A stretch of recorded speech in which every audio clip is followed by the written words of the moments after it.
explanation of the high-speed rail. Thank you so much for the opportunity. Now we would like you to see the video and enjoy what it's going to look like to see this high-speed rail here in Nigeria. So please enjoy.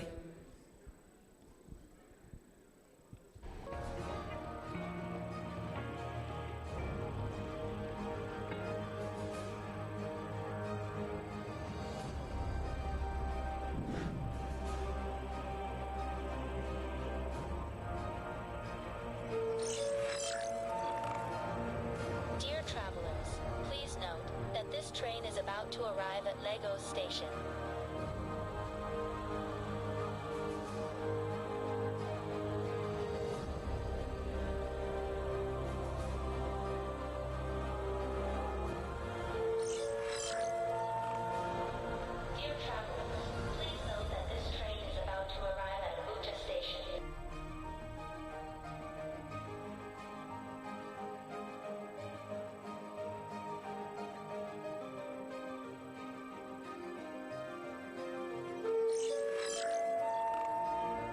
Dear travelers, please note that this train is about to arrive at Abuja Station.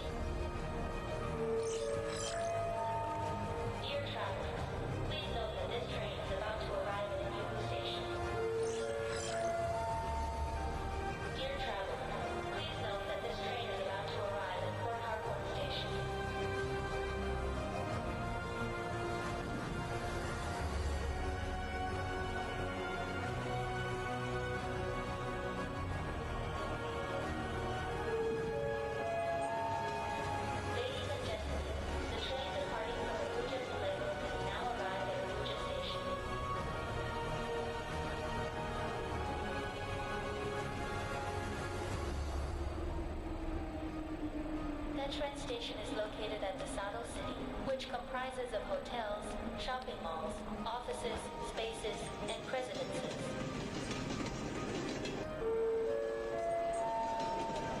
Ladies and gentlemen, the train has arrived at Abuja Station.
Media, thank you. All right, so that video that explains what to expect from De-Sadel in the high-speed rail is now ready. We do have someone who has a plane to catch this evening, and so we will be fast-tracking. As you know, we had to give up some of the papers in order for us to keep moving. And so I'd like to know if the National Security Advisor is represented here today, Malam Nuhu Ribadu. Is anybody from the National Security Advisor's office? While we're chewing on that, I'm going to go to panel 4. David, can I have the details for panel 4, please? And panel 4, so we'll do the third panel last, because then I have to confer to get somebody to set the tone for that panel. High-speed railways unlocking Africa's connectivity and competitiveness, a call for investment. But we'll wait a little bit. Let me introduce the gentleman who is going to be delivering that paper at this point.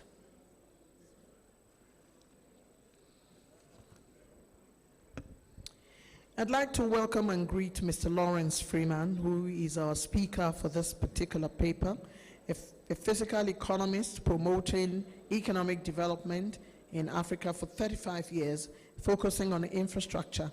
He has traveled to the African continent over 25 times, visiting Chad, Mali, Sudan, Nigeria, Cote d'Ivoire, and Ethiopia. Background information includes, you can find it on the front page if you're looking for his website in order for you to be able to find more about him. Lawrence Freeman, theworld.com. Please check it out so you can meet our speaker. Help me welcome consultant for Africa and the world, researcher and writer, Mr. Lawrence Freeman. Please give him a round of applause. Thank you very much.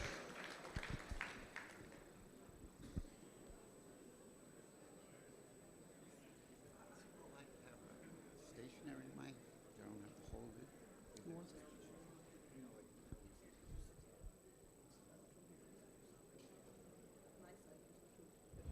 No, I think I'm best not used to holding mic. Okay. Yeah, I'm sorry. That's all right.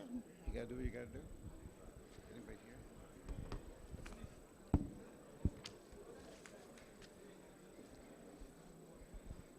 Good afternoon, everyone. Thank you. I'm going to be saying and speaking on a subject that is not discussed, so I recommend if you have your friends and colleagues outside, you text them and tell them to come in, because they'll be hearing something that you won't hear anywhere else. So that's my introduction. I'm very appreciative of the Minister of Transportation for inviting me here all the way from the United States. And I'm happy to be able to participate. I don't know everybody in the audience. If there are any honorable ministers, and all protocols we observe. Heads of agencies and others. Mr. Freeman, give me a second. Sure. I'd like to please call the House to order. It's extremely disrespectful when somebody is on the floor and there's noise coming from the back. I'd appreciate it, please, if we just allow him to speak. If he has come all the way from the United States to give knowledge, then the least we can do is pay attention. Thank you very much. Thank you, Madam. Let me just briefly introduce myself. I first arrived in Lagos Airport in 1994, so I've been involved for over 30 years, and I've made maybe 15, 16 trips to Nigeria. In my early days, I met a famous economist named Sam Aluko, who became a good friend of mine, and I also met someone who became their president, Muhammadu Buhari, when he was chairman of the Petroleum Trust Fund in the 1990s. And that led me to other discussions, and I ended up working with the Lake Chad Basin Commission I have a water project I've been working on to refurbish Lake Chad, and I worked with Sanusi Abdullahi, and together with the Minister of Resources and Water, Suleiman Adamu, we organized with President Buhari a conference at the Transcorp Hotel in February 26, 2018, where we had thousands of people discussing this water project, TransAqua. So I know a little bit about Nigeria, and I'm not your average Mzungu who's come here. So I was very struck by the optimism of this conference, which is very important for Africa to have optimism. And I'm going to discuss a little bit about the importance of railways. Railways and electricity, listen, railways and electricity are the two most important categories of hard infrastructure for our economy to develop. Railways for Nigeria are the most important aspect of its economy, along with electricity.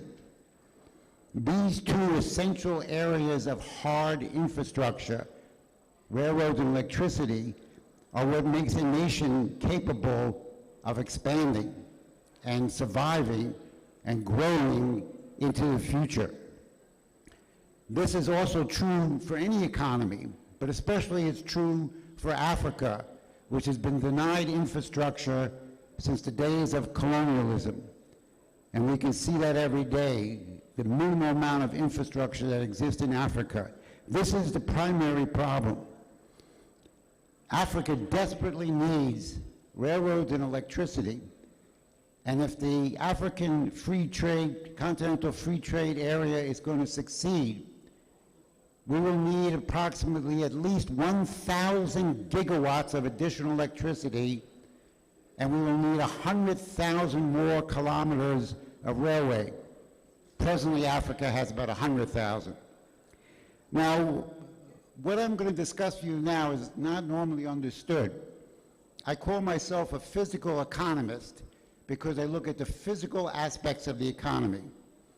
So start with looking at the economy as a living, willful, expanding unit, independent of monetary values. Put the monetary values aside. What are you accomplishing in an economy? And what role does infrastructure play? Those are the important questions. So in the physical economy, we measure the inputs, such as infrastructure. We measure them per capita and per square kilometer square. We measure the outputs per capita and per kilometer squared. We're measuring what goes into the economy and the growth that comes out of the economy, but we're measuring it in physical terms, not prices. And these physical terms will result in an increase in the standard of living of people, will increase improvement in their standard of living, will increase longevity of life, will increase quality of life. They are the essential ingredients for growth. Now, how does this work? How do we get more out of an economy, a physical economy, than we put into it? And we do it by raising the productive powers of labor. The increase in productivity of your workers and farmers is the way we're able to produce more than an output that came in with input. Infrastructure is the key part of that. Infrastructure is actually an intervention into the physical universe. People think we should leave nature the way it is. I don't. We intervene into nature. And we intervene into nature by actually improving the physical environment around us, such as building railroads, such as building power plants, and other interventions that we make in infrastructure.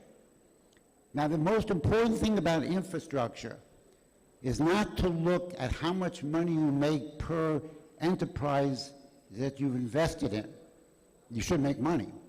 But the real key to infrastructure, and railroads is an excellent example, is you increase the profitability of the entire economy. So your payback is not simply how much of a return you got on your investment, but your payback is that you raise the entire wealth and productivity and profitability of the economy. Every worker and farmer will be more productive, even if he doesn't change anything he's doing or she's doing. They will become more productive by the fact that you have infrastructure in that economy. And the density of infrastructure, the density of hard infrastructure in that economy will determine the productivity of every worker and farmer. That's the particular role that infrastructure does. It actually transmits value to the economy. It is necessary to grow. It is necessary to exist. Every economy in the world has a foundation of an infrastructure platform. Think about connection of a platform, water, electricity, railroads, roads in the hard infrastructure categories. The soft infrastructure would be education and healthcare. But every economy, every society exists on a platform.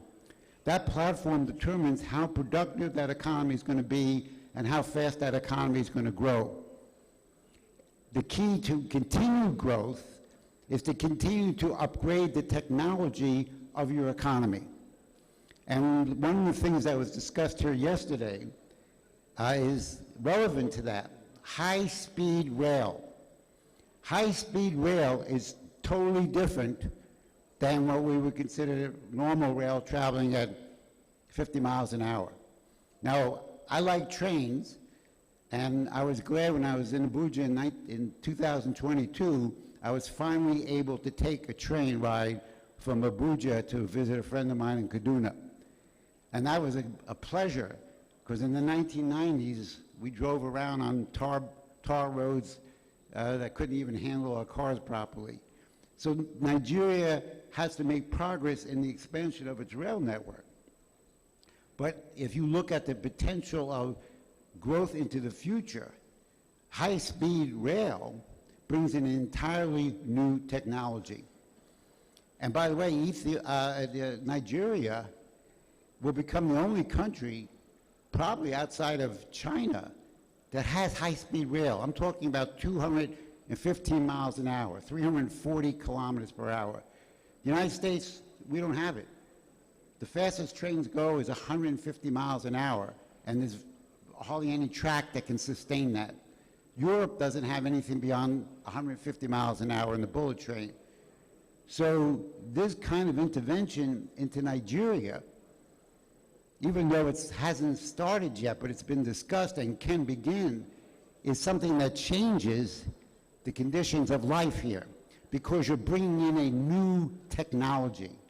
And that new technology adds value to the existing economy, because it changes the economic platform. Now, if you look at high-speed rail, which was again discussed and I understand may be announced in the near future here for Nigeria, that's a game changer. And that's actually how China has changed. The other area, if you want to look on the African continent, is look at the recently inaugurated Grand Ethiopian Renaissance Dam. I was just there. It was inaugurated on September 9th. 5,150 megawatts. The dam is a marvel of infrastructure design and complexity. And there's no dam like it. It's in Africa, it's the largest dam, 145 meters high, a reservoir of 74 billion cubic meters of water that will supply 5,150 megawatts to Africa. That's the biggest infrastructure program since African countries began to free themselves from colonialism. And the Ethiopians funded it by themselves. No money, no investors, no money from the banks. It was done by the Ethiopian people. Now, I bring these two up because these are the two most important categories of infrastructure that we have to look at. So we're looking at the density of infrastructure, we're looking at the technology used in that infrastructure, and then we're looking at how we change and improve that. Now, this is a longer discussion than the time I have allotted to discuss economics with you, but these are the key parameters to look at physical economics. So let's look at density. Remember, I talked about density. Rail density in Nigeria. I compared it to the United Kingdom for historical reasons.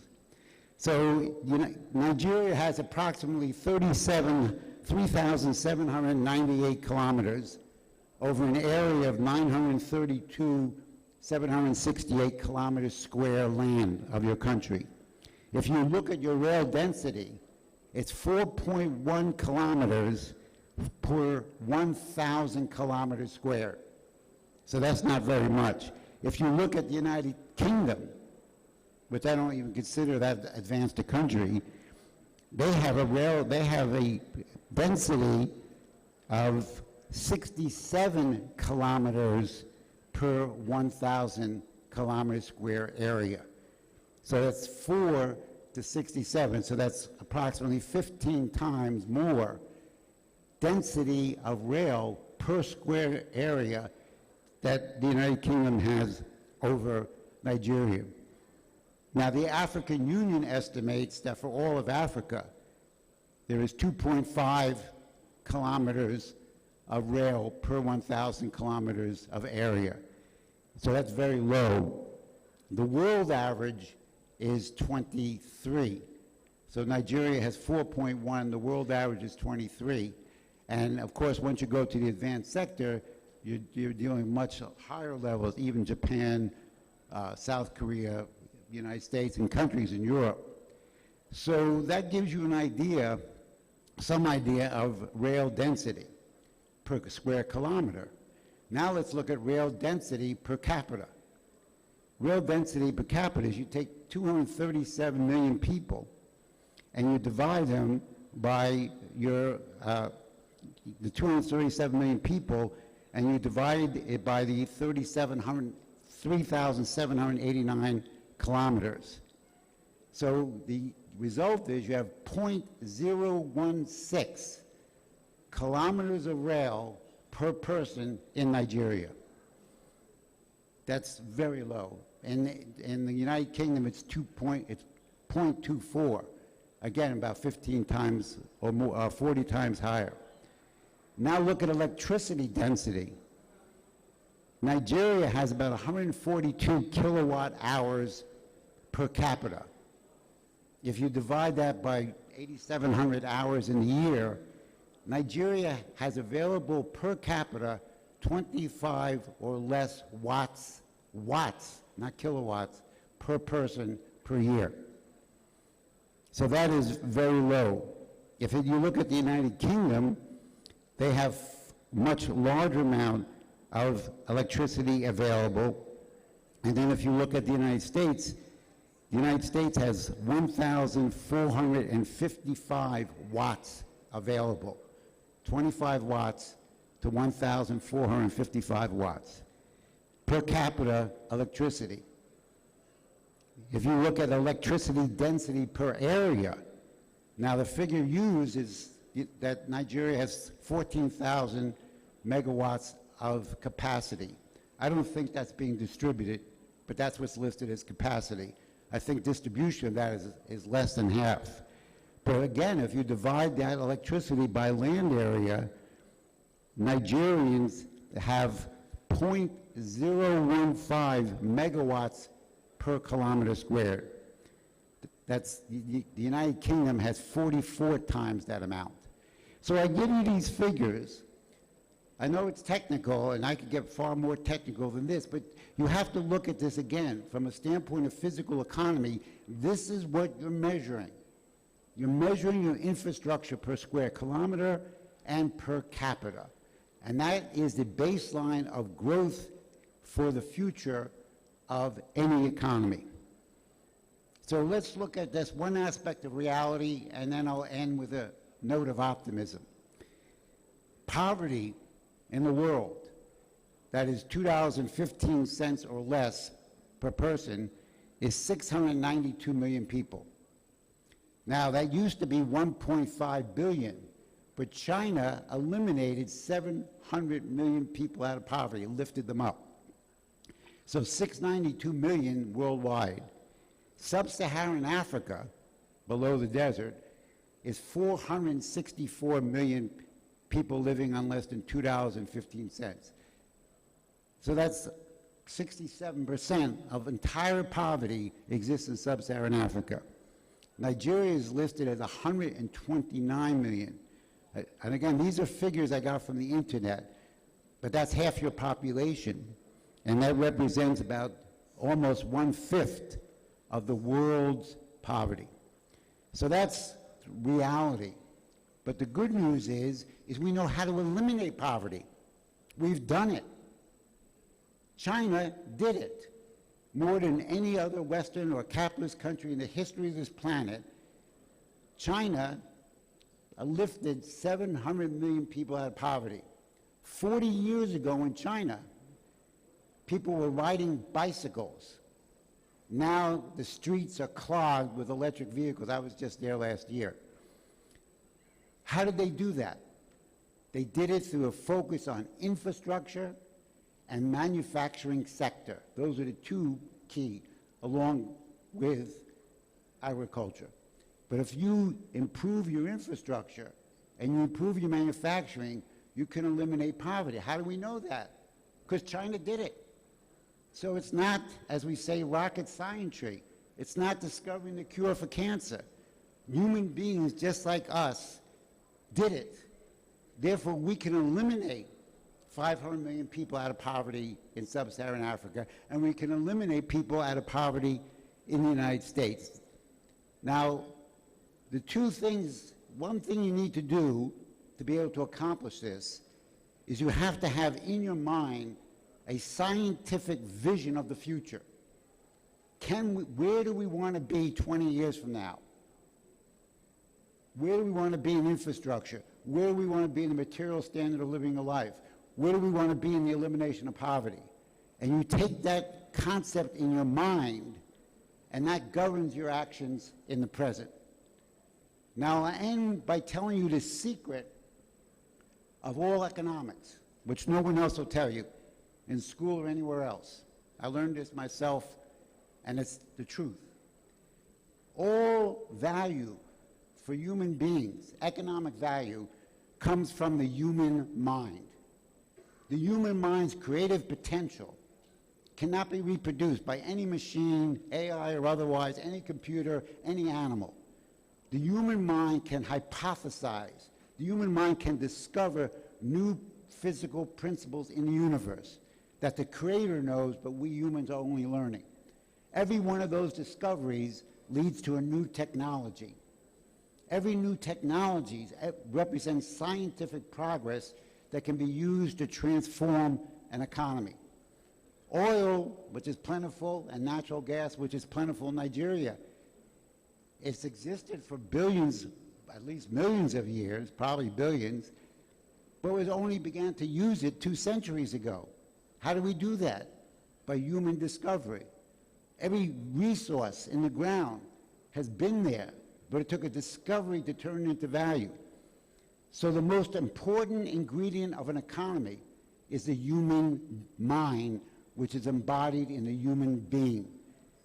And that human mind produces these discoveries that makes the changes of improvement in technology. So you don't stay at one infrastructure platform, but you go to the next, you go to the next. The whole history of the universe, since we discovered Homo sapiens sapiens several million years ago, is this constant progressive improvement measured in material standard of living, quality of life, and longevity of life. Therefore, what does Nigeria have that is its special ingredient in achieving economic progress? It has almost 240 million people. Africa is going to have, projected to have 2.5 billion people by 2050. 1 billion of those will be people 35 years or younger. Those young people have what? They have creative potential of the mind. And therefore, rather than being a curse of a population bulge, it can be a source of increasing value for the economy, because every one of those children that was discussed today on the previous panel, they're capable of making discoveries, scientific discoveries, and other types of discoveries. And those discoveries are what drives economics and drives all economic growth in the universe. So this is a short summary for all of us to think about. Thank you.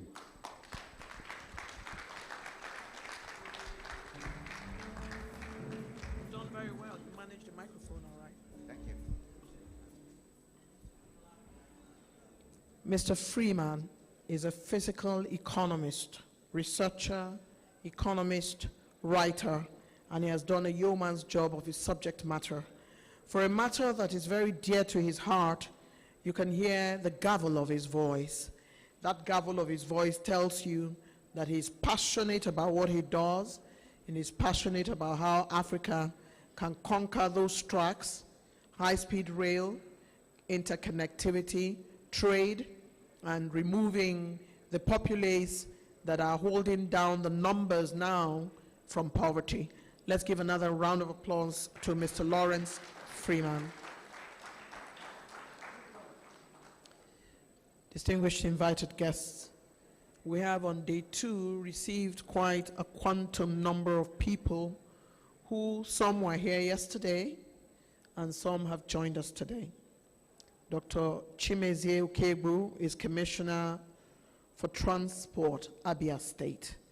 Engineer Lucky S. Barao, Permanent Secretary for Transport, Niger State, who is representing His Excellency the Governor, Honorable Muhammad Omar Bago.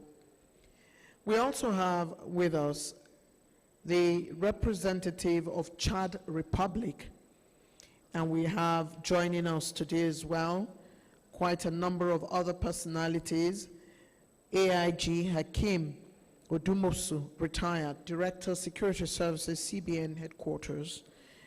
We have these number of people join us because this Second International Railway Conference and Expo 2025 is very important, both for infrastructural and economic development of Nigeria. And so you find that the number of people who are coming in to join us, stakeholders, people of interests, people who are friends of the Ministry of Transportation, business leads, academia, all of them are gathered here, and of course our international delegates who came to join us in order not only to provide knowledge but also to learn from us. I have always believed that Nigeria is a nation which I have no intention of leaving. I do not know about you, but I'm one of those who carry the flags of Nigeria. I just simply cannot live anywhere else. This is the only place I can call on the Director of Rails or the Permanent Secretary of any of the states and say, I'm coming to have lunch in your house, and nobody is going to tell me not to come. I'm going to show up, and they are going to feed me. Nobody is going to remind me that I didn't tell them I was coming. A nation that has community, a nation that has one of the most beautiful ways of getting married. You can't take a girl for granted, except the girl wants to be taken for granted in Nigeria, because every woman has a family. And before you do anything terrible to that woman, except she's hiding what you're about to do, her family will rally round. You can't just marry on the main road in Nigeria. It's a whole process. You have to bring your family. The girl's family has to say yes. The boy's family have to like you. His sisters have to be involved. Cousins, brothers and sisters. And then we wear a uniform to show that we're members of each other's families. I don't think that it is done anywhere else. This is the nation where I've emerged from the water of this country, and I hold Nigeria very dear to my heart. But some of the challenges we have are pretty much man-made. We're responsible for some of our challenges, and until we begin to show the way in how we can prove that we're leaders of Africa, nothing is going to change. Not only from the economy that we place on the table, from simple things like budgeting, and from simple things like just being responsible for the space we occupy as leaders. Everybody is a leader, including the person who is responsible for the bathrooms at the airport. Everybody is a leader, including the groundnut seller down the road. This is how leadership is. If you forget to carry your newspaper for selling your corn on the main road, you're a bad leader if you're selling corn. And I think that what we need to do with the number of quantum talent that Nigeria has is just to warehouse that talent and constantly, continuously surround ourselves with the right people who are ready to come along with us.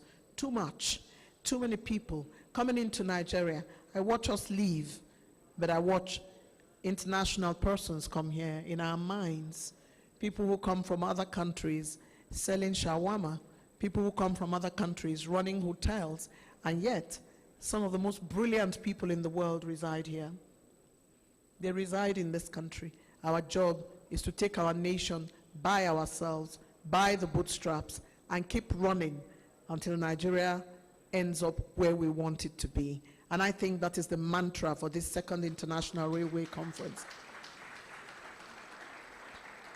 From the small things to the big things, Nigeria should and will do better. I'm very delighted to invite to deliver the second paper, after which we run into the panels. We're running for time because I hear there's going to be a dinner later today and we need to be done so we can refresh a little bit and come back for that dinner. And so when I give the time, it's not because I don't like your panel, it's because we just need to manage the time, and that's what I'm doing here.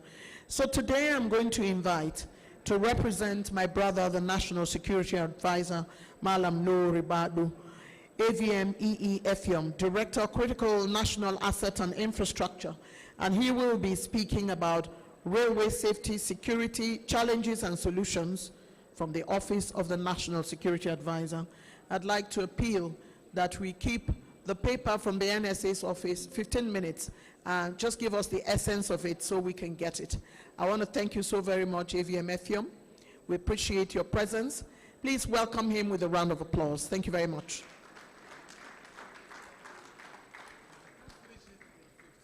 You'll try. At least let's give it a try. Yes? Thank you.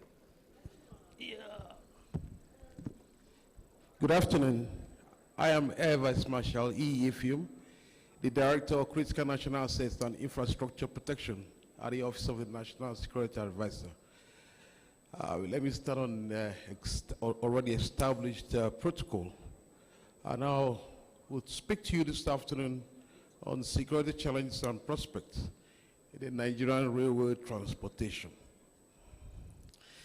The security and safety of railway systems are a global imperative, but the nature of the threat varies by region. The advanced nations are more concerned about security threats on rail lines with emphasis on protecting critical information infrastructure due to vulnerabilities to large-scale attacks on complex and integrated network. In Africa, the primary challenges are more physical and direct. For instance, South Africa, with Africa's most extensive rail network, faces a significant struggle with vandalism and theft of rail assets driven by a lucrative scrap market. Within the West Africa sub-region, the challenges are even more acute, often compounded by a general state of insecurity. While some countries like Ivory Coast and Ghana are developing their network, they also face threats of theft and other infractions on the rail system. Nigeria's position is unique, given its vast network and its simultaneous struggle with both opportunistic crime and attacks by non-state armed groups. According to official reports, over 150,000 rail clips were stolen nationwide between 2022 and 2023, severely compromising the structural integrity of the tracks. This widespread sabotage has led to an alarming number of incidents, including the reported 188 train derailments between 2019 and 2025. My purpose this afternoon is to discuss how these infractions could be reduced. In doing so, I'll take a look at threats to railway security, contributive factors, and then the way forward. Thereafter, I'll take a few moments to highlight some activities being undertaken at the Office of the National Security Advisor to support or to reduce these infractions, which the Nigerian Railway Corporation could key into. Threats to railway security. Security threats in the rail sector could be classified as malicious threats and insecurity-enabled threats. For the malicious threats such as vandalism, theft, sabotage, and other forms of criminal activities are often brought to bear on the sector due to some contributing factors which I will discuss later. These threats lead to service disruption and delays, economic losses, and safety risks to passengers and staff. For instance, the incident that occurred on 26 August 2025 on the Abuja-Kaduna train. Next is insecurity-enabled threats. Insecurity challenges, particularly the persistent threats of banditry, insurgency, and other violent crimes, have heightened the risks of terrorist attacks on the rail subsector. Rail stations, passengers, rail lines present soft targets for criminal elements seeking to disrupt national transportation inflict casualties and undermine public confidence in governance security efforts. For instance, the 28 March 2022 attack on the Abuja-Kaduna Tradeway, an explosive device was used to damage the truck, leading to derailment. The incident underscores the vulnerability of the network to sophisticated attack. Now to the contributive factors, which I said I will mention, that I will discuss later. First is operational gaps. One glaring operational gap in railway operation in Nigeria is the issue of idle rail corridor. Idle rail corridors where train movement is infrequent create long stretches of unmonitored tracks that attract vandals and thieves.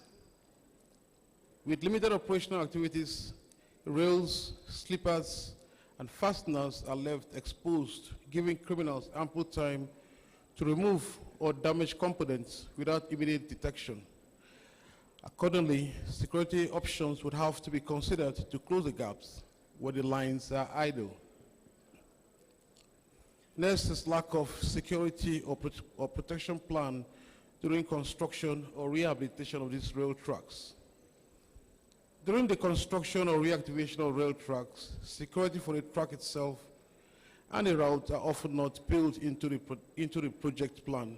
I've been hearing future plans for the rail system. It is hoped that the security consideration or protection of the lines or the network is being considered alongside. The emphasis is usually on engineering works and timelines, leaving the newly laid or rehabilitated rails and sleepers, including the routes, without a dedicated protection framework. This oversight creates long stretches of tracks and routes that are vulnerable to theft or vandalism. Consequently, every rail construction or reactivation project should include a track and route security protection plan from the planning stage. Making security a contractual requirement ensures that protection of the rail corridor starts early and continues seamlessly into the operational phase. Now to pros or weak access control.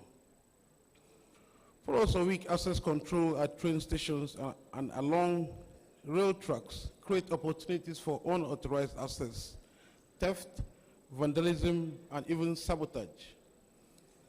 Furthermore, years of inactivity in many sections of the network have allowed unregulated development close to the tracks and the emergence of illegal pedestrian routes and informal crossing. This encroachment not only endangers rail transport, but also makes it easier for criminals to gain access to rail infrastructure without detection.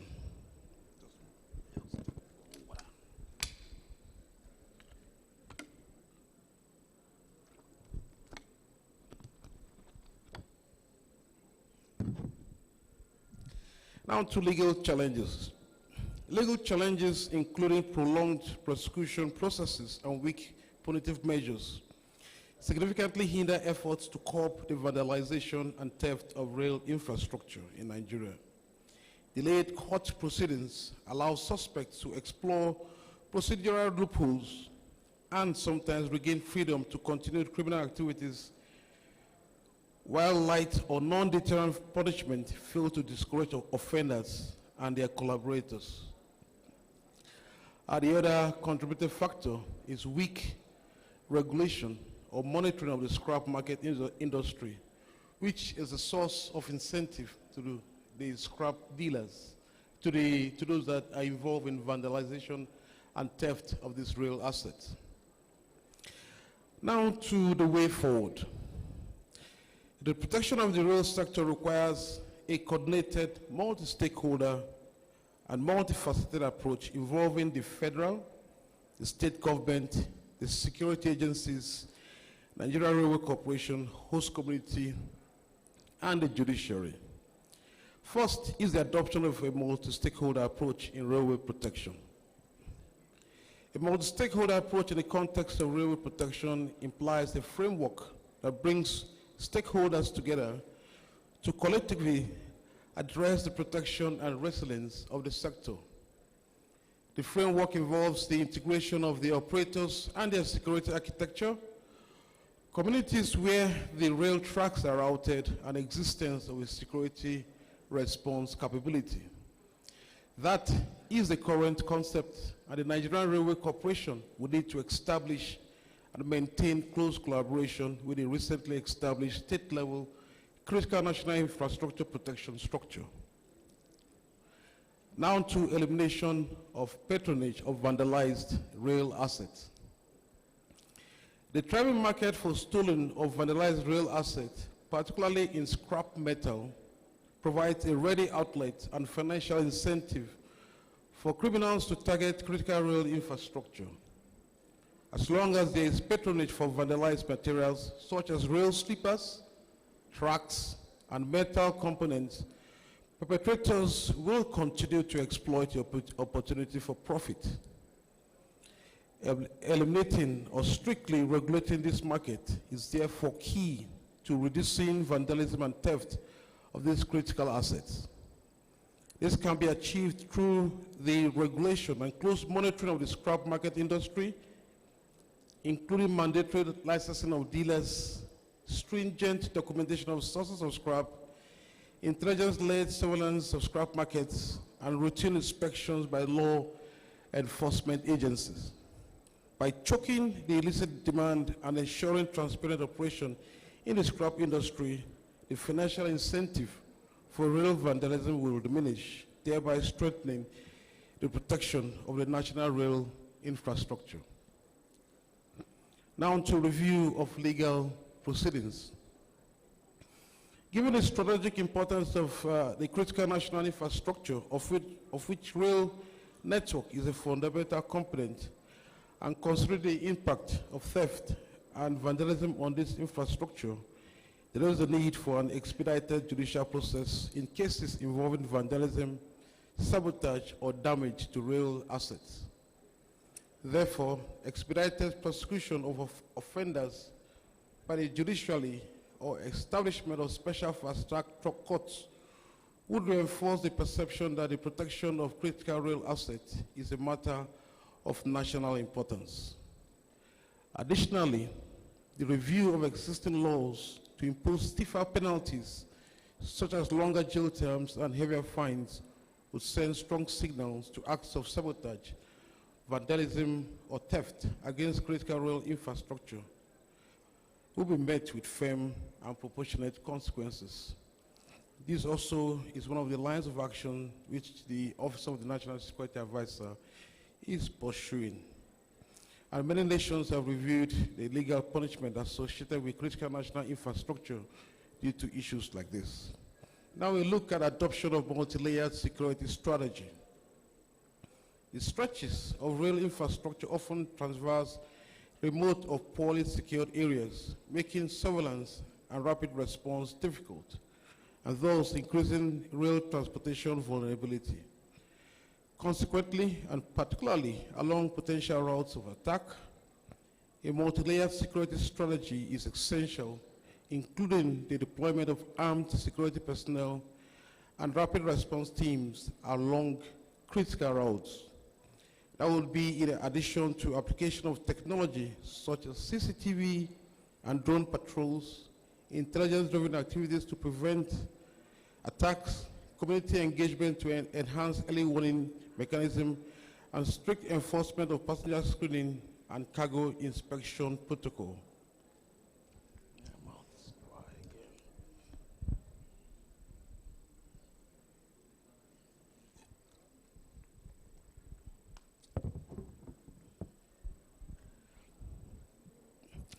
Next is the adoption of data-driven threat analysis. The preservation and use of data could aid hotspot mapping and patrol rostering. In this case, incident history and community reports could be used to map hotspots or identify high-risk sections. With the determination of hotspots, targeted patrols along identified hotspots could be scheduled, including random routing and use of drones for periodic corridor inspection to reduce physical foot patrol needs. How about conduct of a comprehensive corridor audit of rail tracks? With the unintended vulnerability due to years of inactivity, the Nigerian Railway Corporation would need to conduct a comprehensive corridor audit to identify encroachment and high-risk crossing. Furthermore, thorough coordinated action with urban planning and local government, through coordinated action and urban planning and local government, enforce right-of-way regulation and designate appropriate crossing to replace dangerous or compromising footpaths. Additionally, appropriate access restriction will need to be installed where applicable and warning signage put in place. Preceding these would be the need for community sensitization campaigns for understanding, buy-in, and as complementary measures. Now to strategic communications. One of the key means to shape public perception and promote public buy-in for the protection and security of rail infrastructure is strategic communication.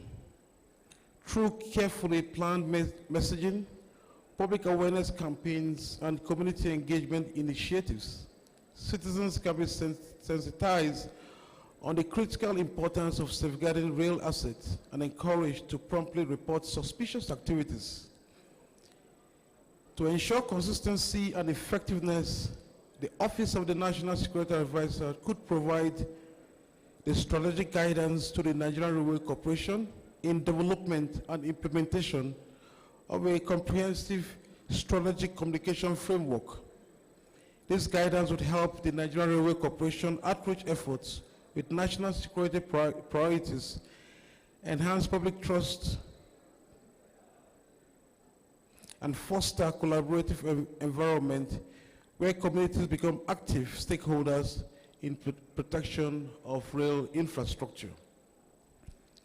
Now to some security considerations for ongoing and future rail projects, since there are current plans in that light. While the recent Nigerian Railway Corporation's adoption of concrete or composite sleepers, which are less attractive to thieves and vandals, is encouraging, other options for the protection of the assets will need to be considered, perhaps through research and development or through direct purchase.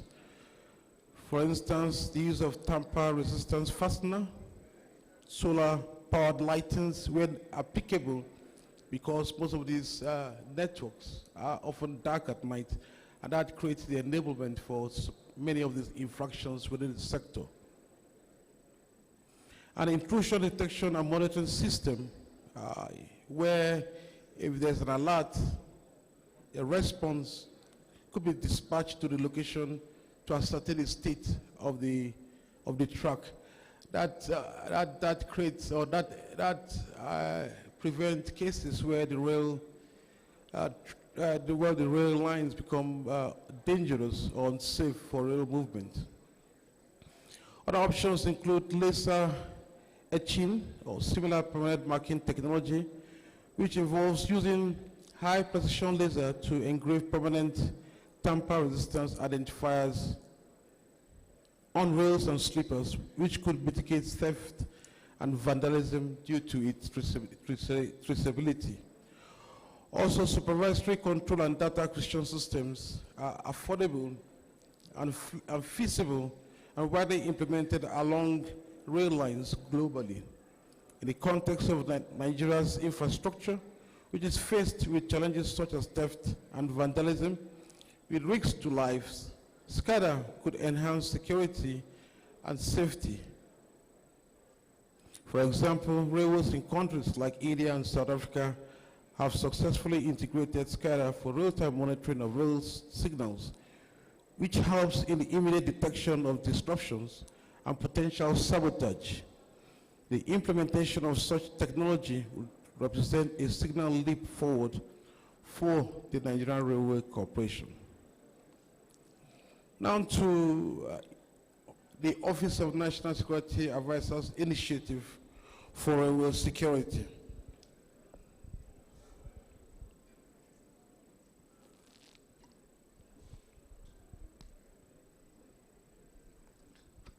The mandate of the Office of the National Security Advisor includes the protection of critical national infrastructure. Having discussed the way forward, let me sensitize on some of the on-source initiatives to secure our critical national assets, of which the rail is one. First, the strategic framework for critical national infrastructure protection. The Office of the National Security Advisor has developed a collaborative and comprehensive framework for critical national infrastructure protection, which identifies railway assets as a key component. This framework promotes an all-of-government approach, fostering collaboration between the Nigerian Railway Corporation, security agencies, and state governments to address threats systematically. Next is intelligence-driven operations. We have seen transition from a reactive to a proactive security posture through multi-layered collaboration. This involves a collaborative intelligence sharing network to gather and analyze threat intelligence. This data-driven approach allows for the identification of potential hotspots and the deployment of targeted security operations before attacks can occur. Next is the establishment of state-level critical national infrastructure protection structure. Since the assets and infrastructure are domiciled in the state, state-level critical national infrastructure security structures have been established. This multi-agency security structure comprises personnel from the Nigerian Armed Forces, the Nigerian Security and Civil Defense Corps, the Nigerian Police Force, Department of State Services, etc., to assure collaborative and coordinated security presence. The Nigerian Railway Corporation would need to leverage the structure to provide security along the rail lines and at stations to deter opportunities, vandals, and organized criminal gangs activities. Next is public-private collaboration. Recognizing the role of the private sector in critical national infrastructure protection, the Office of the National Security Advisor has engaged with the Nigerian Railway Corporation to identify the challenges and capabilities with a view to closing the gaps associated with railway transportation protection. And lastly, targeting of the illicit market. We are working closely with law enforcement and regulatory bodies to dismantle the illegal scrap market that fuels rail and other critical national infrastructure vandalism and theft. We recently made some arrests and sealed the companies suspected to be involved in patronage of these vandalized items. The Nigerian Railway Corporation will need to partner with the state-level critical national infrastructure protection structure and the Office of the National Security Advisor by providing information for intelligence-led surveillance and trackings to make it harder for stolen rail items to be sold. In conclusion, protecting Nigeria's vital railway is a national imperative crucial for security, economy, and public safety.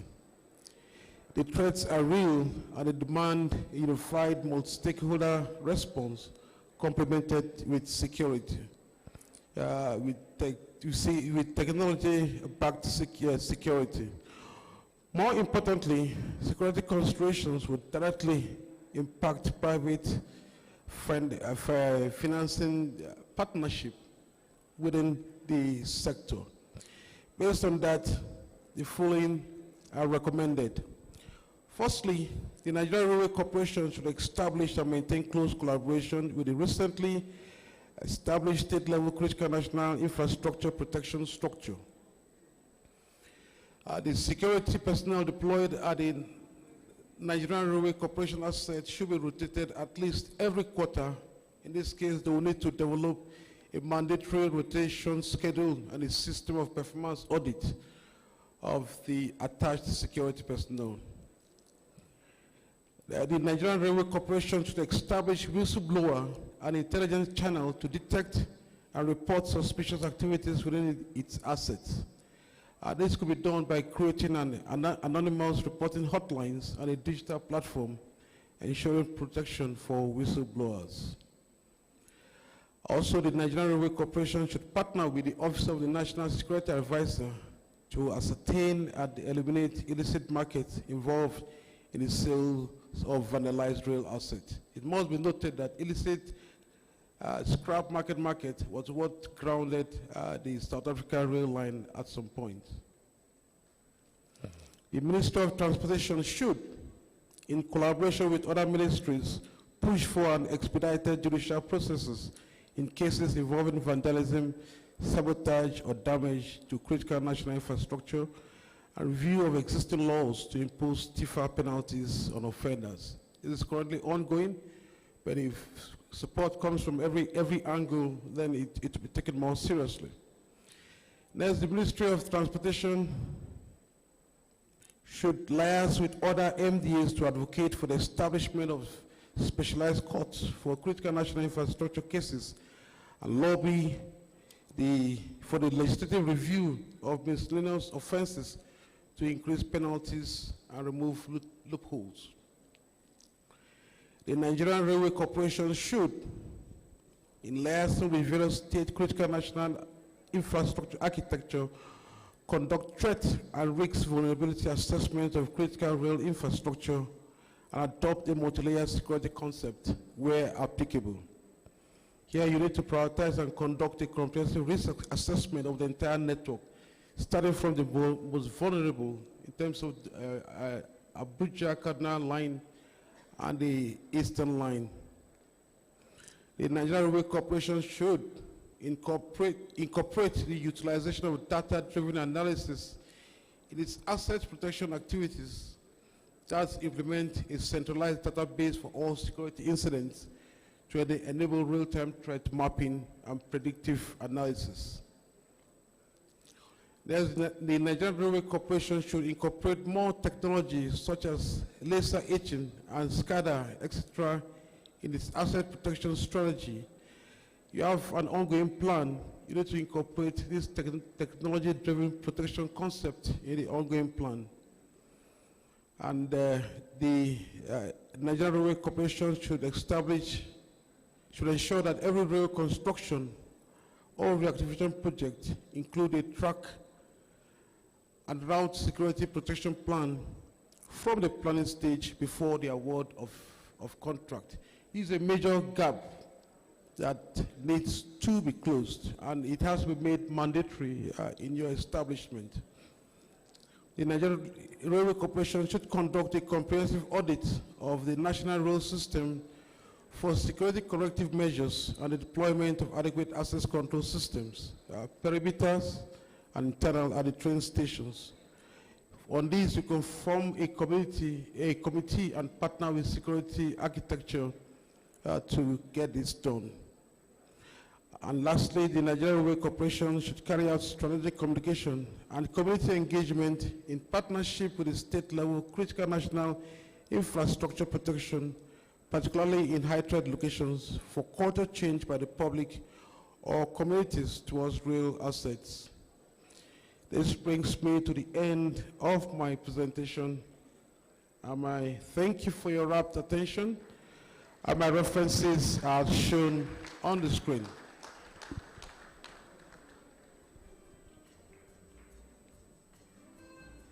Thank you so much.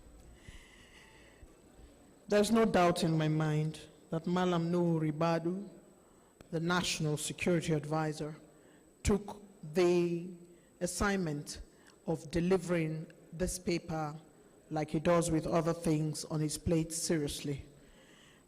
You can see the quantum research and the work that went into this document that basically covers the Nigerian Railway Corporation from a security perspective. In so doing, the Office of the National Security Advisor, having sent Air Vice Marshal E.E. Ifyom to deliver this, showed that indeed the Office of the National Security Advisor is an office whose responsibility in providing security coverage across the nation and in different sectors is well heeled. He has talked to us about threats to railway security, the contributory factors including operational gaps and lack of security protection plans, the way forward, multi-stakeholder approach in railway protection, elimination of patronage of vandalized rail assets, review of legal proceedings, adoption of a multi-layered security strategy, adoption of data-driven threat analysis, and the fact that critical national infrastructure architecture should be something that all MDAs, along with state governments, together with the Nigeria Railway Corporation, should come together to pay attention to, and collaboration with the Office of the National Security Advisor. Please, let's give a round of applause to the Office of the National Security Advisor and AVM IFIOM, whose role in his position and his job description covers this area of field. We truly want to appreciate them and the effort they have put in. I'd like to kick off the panel discussion, and we would not be able to give more than 20 or so minutes to each panel at this time. We have the National Intelligence Agency as the moderator for this railway safety security, the representatives of the National Intelligence Agency, NIA, here. But I'll begin to call the panelists, and perhaps we can devolve a way to find who the moderator would be. The Nigeria Police Force Railway Command. Earlier in the day, we had an AIG who had joined us. Is the Nigeria Police Force here? And then after that, we have the Nigeria Communications Commission. We have the Nigeria Fire Service. And we have the Civil Defense. And we also have the Advonics Group. This is a truly powerful discussion concerning rail security, and I am not seeing the requisite persons with the job description here. I'm going to go over this list one more time. Civil Defense. If Civil Defense has a representative here, can they please come forward at this time? The Nigeria Police Force. Can we have the Nigeria Police Force come forward? I can see a gentleman in the Nigeria Police uniform making his way. The Nigeria Railway Corporation, who are partners to this project. Certainly, there would be somebody from the NRC here. The Nigeria Communications Commission, NCC, is a critical institution for security because they are responsible for telecommunications in the country and their regulatory body. The Advonics Group. If the Advonics Group is here, I'd like to see them come up, please. And of course, we have the Nigeria Fire Service. The Nigeria Fire Service is here. I want to believe that having received these gentlemen in situ, is Air Vice Marshal Ifeom still in the room from the Office of the National Security Advisor?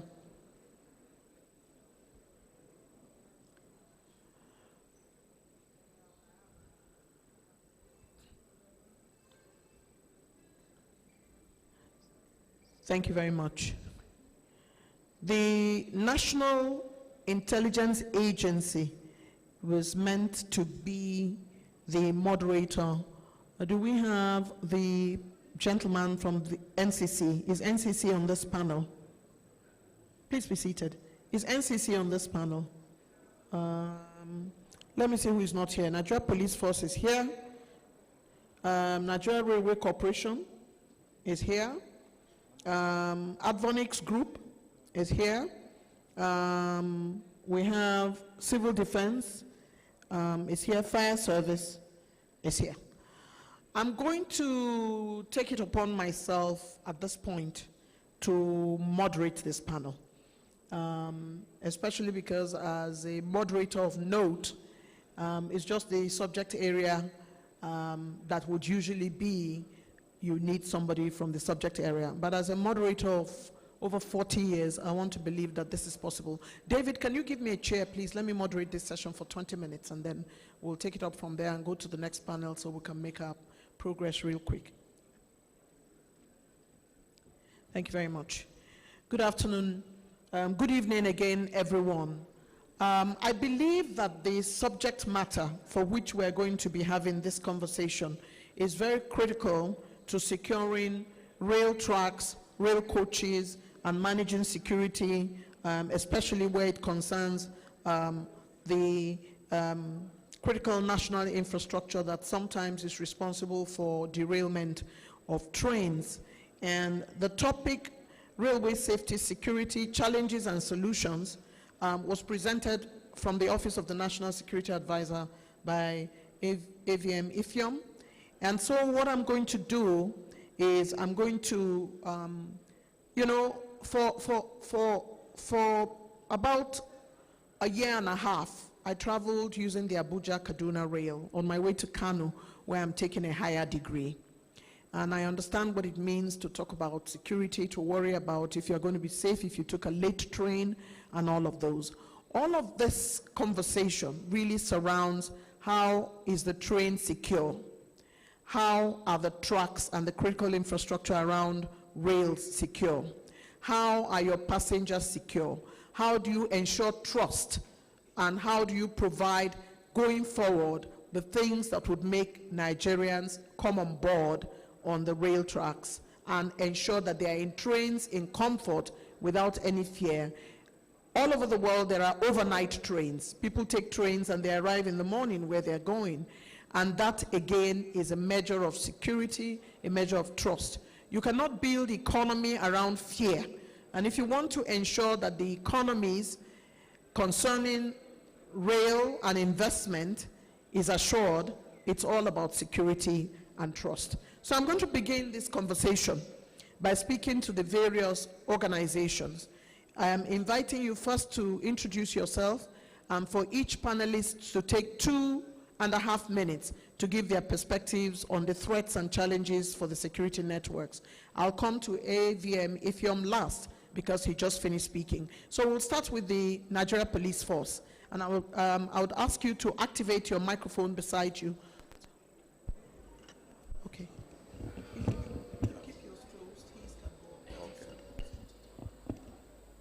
Okay, please introduce yourself, and you have 2.5 minutes to talk to us about what your perspectives are from the Nigeria Police Force. Good afternoon, all. My name is ACP Yusuf Ibrahim from Railway Police Command. The protection of railway assets to be properly covered, definitely there should be enough boots on the ground, because manpower challenges is a major factor. We need the railway assets to be covered security-wise by proper deployment of men. Secondly, technology is a key issue. We are in a period where technology plays a very significant role in virtually every aspect of our life. The tracks, installations can be made in the tracks whereby if they are tampered with, immediately it will be activated and the nearby teams can go in and effect arrest of the criminals. Thirdly, we need severe punishments upon conviction of vandals, because the present punishments we have for most of these vandals upon conviction is very, very minor, because you can't compare theft of railway assets to mere theft of maybe smaller things that will attract maybe 2 years or 6 months imprisonment, and most times without option of fine. Because railway, just like airplane, if part of the airplane is vandalized, it can cause serious death, because these are heavy machines that carries a lot of passengers, and vandalizing such items can lead to very serious consequences that will lead to severe loss of lives. And thirdly, those responsible for protection or for using the railway assets they should ensure that these assets are well protected after use, because at times, most of these assets are abandoned. Just like the AVM said, there are some of these trucks that have been abandoned for long. So most of these criminals, after their arrest, claim that they thought these items are not in use any longer. That is why they assess them to, remove them for sale or whatever. And then, lastly, activities should be carried on seriously on these railway assets, because most of these, like the narrow gauge, most of these rail lines are in the bushes. Most of them have been abandoned for long, and by such, criminals normally think that they are not in use again. So therefore, they go there to vandalize them. Thank you very much. Thank you very much indeed. Yes. I mean, in a nutshell, you're talking about the security surround Yes. of these, both the rail stations and the rail coaches and Rail the critical coaches. infrastructure around them. Yes. Especially, as the AVM had mentioned in Yes. the National Security Advisor's paper, corridor audit. Very important to see where they are. Let me go to civil defense. What is your take on this conversation in terms of safety? What are our challenges? What are our options in protecting our rail assets in Nigeria?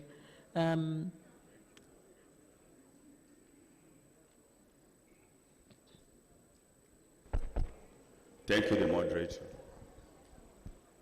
My name is Akarimo Peters. I'm Commandant in charge of transport infrastructure in Nigeria. I want to take this opportunity to assure Nigerians that the security sector has put much in the protection of the sector. I want to say that the Office of National Security Advisor, in collaboration with other security agencies, did assessment tour, that means security scoping, of all the rail lines in the country, and has discovered some hot points and some of the fault, and they have made their recommendation to the Nigerian Railway. So the rail sector is highly protected by security agents. I also want to go further to say that Nigerian Security and Civil Defense Corps is saddled by the federal government to protect critical infrastructure and national assets. And we have done a lot in that sector. We have set a special team, known as anti-vandal team, to go through all the rail lines to fight vandalism. We have also set up a special squad called CG Intelligence Squad. And the duty of that squad is to bring in intelligence against vandals and against any activities that are going to tamper with the operation of the Let's railway. have one house, please. If you're here for this conference, let's have the room a little more quiet so we can learn. Security is such a huge area in this rail conference that we have put together. And it's important that we pick up, you may never meet these gentlemen again. This is the opportunity for us to learn how to protect national assets as individuals and as citizens. That's part of our duty as Nigerians. Please carry on, sir. Thank you, moderator. And I want to assure us that we are working in partnership with the Nigerian Railway Corporation. And every train you bought in Nigeria, you will discover that there are security men inside the train, both conventional and the armed men. Like the incident mentioned last that happened in Abuja, the security men were on ground to make sure that the whole area was controlled, and absolute security was provided to the passengers, and none, I don't think anybody suffered any loss there. So the core is really working in collaboration with other security agencies. And like the Air Vice Marshal said, the Office of National Security Advisors is bringing all the stakeholders together, the security stakeholders together. and we synergize and work hand in hand to make sure that the rail sector is served. In 2023, the core at itself has to go out on what we call security scoping. The core in 2023 set up a team that will tour all the railway facilities, even those that are abandoned. There was no single station or railway post we did not visit, just to take inventory. And we were able to discover the hot point and every other places that can be of risk. So the core is really working towards making sure that the railway sector is really safe, because the federal government has invested a lot and it's a very most important critical infrastructure of the nation. I thank you very much indeed. We have talked about how the Civil Defense Corps has gone on that kind of scoping. The Nigeria Railway Corporation is the major beneficiary of all of this. Even though you are getting your 2.5 minutes, you're surrounded by security personnel who have worked in tandem with you. Perhaps you should be able to tell me what the yields are for this, especially also in relation to the critical national infrastructure, which we talk about in protection of your assets and your goods.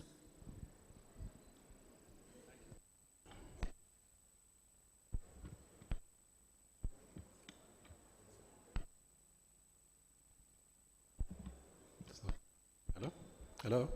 All right, thank you very much. Permit me to stand on existing protocols. My name is Dr. James Zhang, Director of Corporate Planning from the Nigerian Railway Corporation. It's no doubt that the railways in Nigeria today is faced with security challenges and to some extent safety challenges. As an organization, what is the NRC doing about that? We are working with the civil defense, like they mentioned, the Nigerian police, and all of that. For any of our train that is departing, we have a full complement of the police, the civil defense, the DSS, some in plain clothes, armed. Of course, you may not see some of them because they are located in strategic places.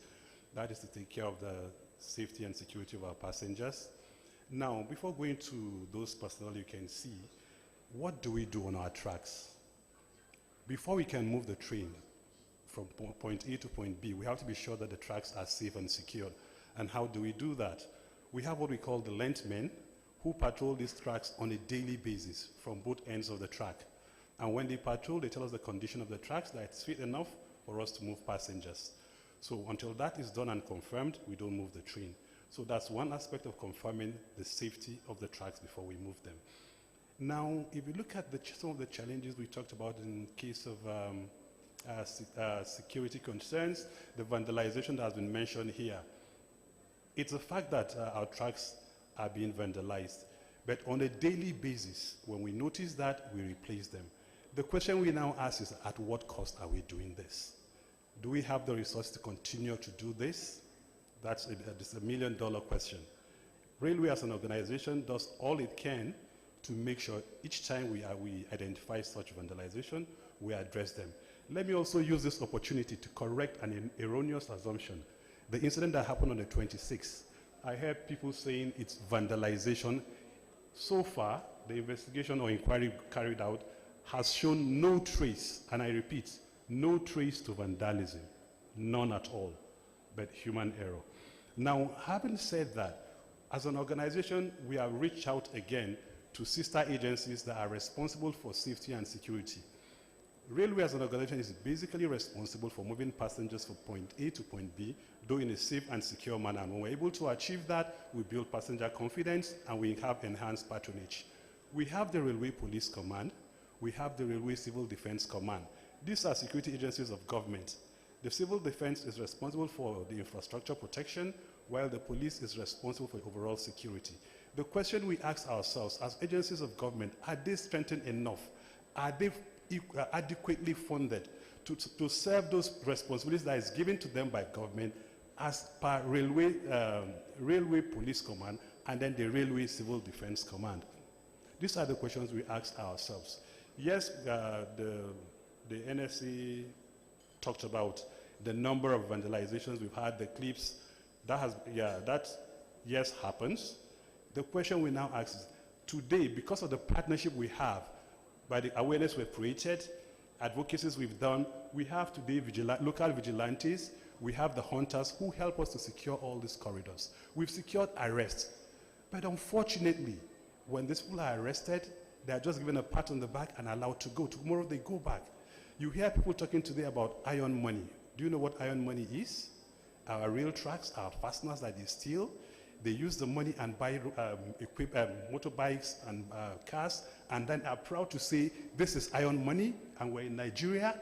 These people are apprehended, and then they are let go. I give you a typical example. There's this case of a company in Jos. They were found with railway tracks, track materials and others. They were apprehended. But you know what? They were given a fine of 200,000 naira and allowed to go. Is that the way to go? So you look at our laws, we have to do all things possible, all that is necessary to ensure that we have stringent measures, penalties for those who are involved in this vandalization of these track materials. Yes, railway is doing all it can to be sure that these things are secure. When we notice, we fix. Immediately we fix. But like I asked earlier, at what cost? Can we continue? Railway does not have all the money it requires to do all of it, all that is being requested of it. It's not as if we do not know. Technology, we can deploy technology. Like today on our trains, all of our trains have CCTV cameras attached to them. I'll give you a typical example, something that happens sometimes in Kaduna in Rigasa train station. There was this lady who was traveling with her daughter. You know, they boarded our train. Somewhere along the line, the daughter left the train and went out.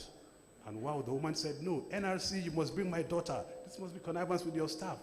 She was making a lot of trouble. When I said, okay, hold on, let's go back and look at the camera footage. Lo and behold, we saw that the lady, the woman and the daughter entered the train. But the daughter now left the mother and went out of the train. We saw from the footage. Assuming that camera wasn't there, what kind of trouble do you think that woman will make to us? Okay, I'm going to stop you there because we're going to come for a second round of targeted questioning. When you make these comments, it's clear to me that there is also something to do with education. Because as a nation, if you don't educate people about the importance of these assets, we have to work with National Orientation Agency. We have to work with the media to push the agenda of how important these national assets are. We have to work on engaging citizens to understand that there are certain things that are national assets.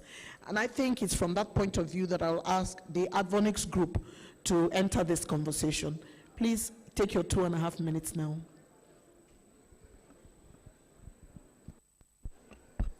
Thank you very much for the opportunity. My name is Mr. Emeka Aji. I'm the Chief Operating Officer of Advonic Services Nigeria Limited. Our company is into safety and security equipment infrastructure deployment in partnership with Nigeria Railway Corporation and the Federal Ministry of Transportation. We have done our best in areas, deployment of access control equipment like scanners, all sorts of scanners, both human scanners, baggage scanners, and other access control measures. These things are huge infrastructure that requires huge funds for deployment, for training of manpower, and for maintenance as well. And we've been doing a lot of collaboration with the Nigeria Railway Corporation to bring in more recent technologies from abroad to deploy, to help in protection of human infrastructure and other things that has to do with the processes. And there are new things that we're working right now in collaboration with the Railway Corporation to safeguard certain features of their equipment in their rail, locomotives, and so on, that we'll talk about as we go ahead. So those are areas that we're working with them. Work that you've been doing in terms of providing scanners and all of that would provide a check for how to manage critical infrastructure around the rail, how to check on individuals. I'd come to fire service last, because I would love to find out the Air Vice Marshal's thought processes, especially when you listen to all the other speakers from the various security agencies. how does intelligence play a pivotal role here? You did mention in your paper, I saw that. However, I think we're listening to this conversation and we're hearing the Nigeria Police, the Civil Defense, Nigeria Railway Corporation. We are not fully funded enough to manage security. We do not have enough capacity. We do not have enough men on the ground. And I'm hearing the issue of lack of capacity, lack of men on the ground. And I'm also hearing the issue of intelligence. Intelligence gathering is a very strategic area of field to deal with protecting critical national infrastructure. The National Security Advisor's Office has already made some arrests, has already, shut down some scrap markets. And these require high-level intelligence. But without giving you the lead on what you have heard, let's hear from you, Vice Marshal. What are your thoughts in the conversation that has taken place so far? Thank you very much. If I understood you correctly, I'm to speak on the role of intelligence and also gaps in manpower. Okay, for gaps in manpower, in every establishment, you can have everything you want. So the right thing to do is to optimize the capacity of whatever you have. And that's why at the Office of the National Security Advisor, we understand that, yes, civil defense is the lead agencies, but what we did is to have a collaborative approach to security of these assets. What does that mean? It means the civil defense is there, but rather than seeing it as civil defense responsibility, we integrate the armed forces into it, we integrate the DSS into it, we integrate the police into it. So where the civil defense has gaps or police has gaps, other agencies are there to close.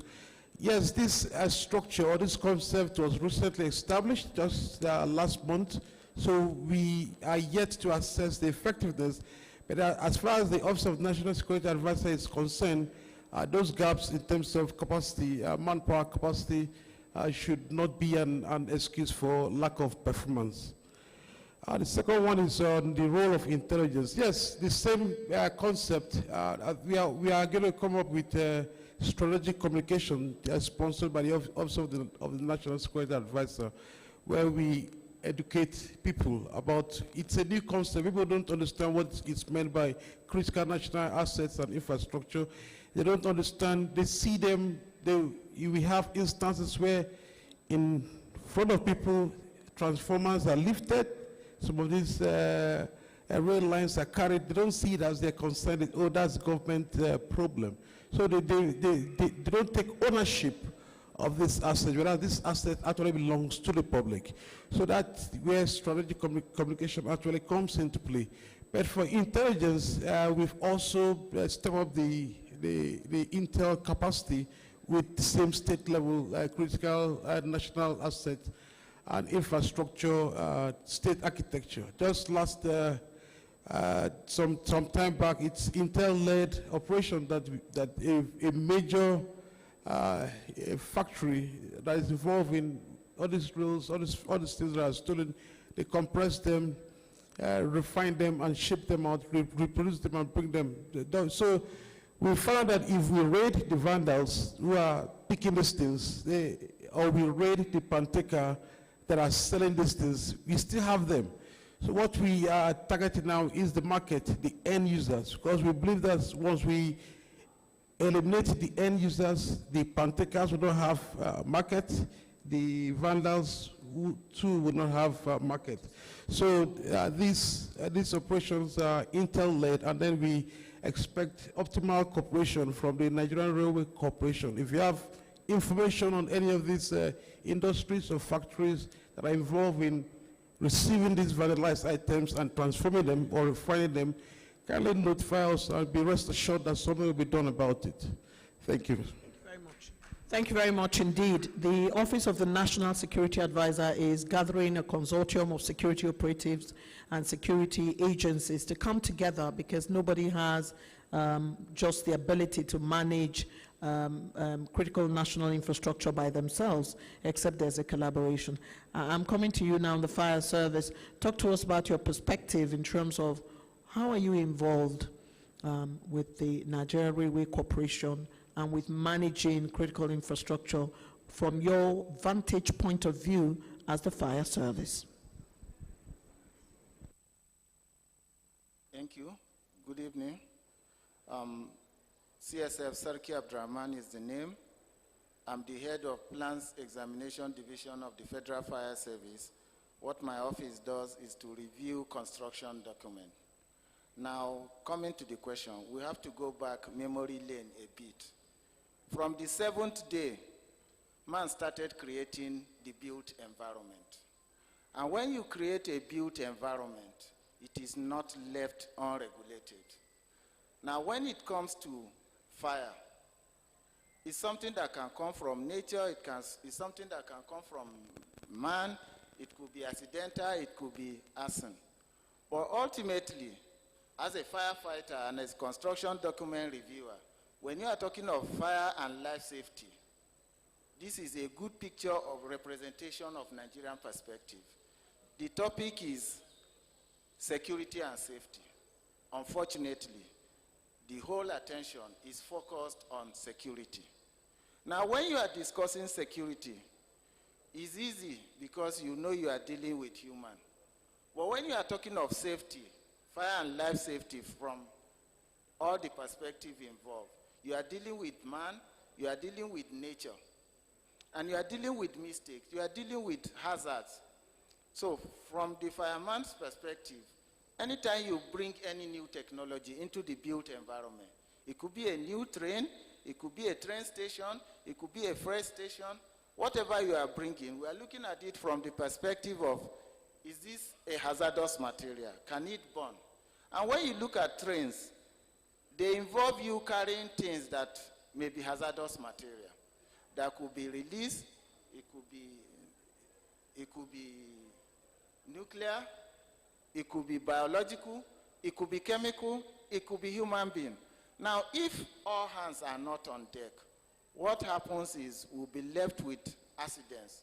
And we are all aware that while everybody is running away from an accident scene, if you have ever seen fire, you see firefighters running into it because the fire scene is a firefighter's workshop. That is where we do our work. But in order not to endanger ourselves, we concentrate most of our attention on prevention. And we have worked with the Federal Ministry of Transport. We reviewed the construction documents of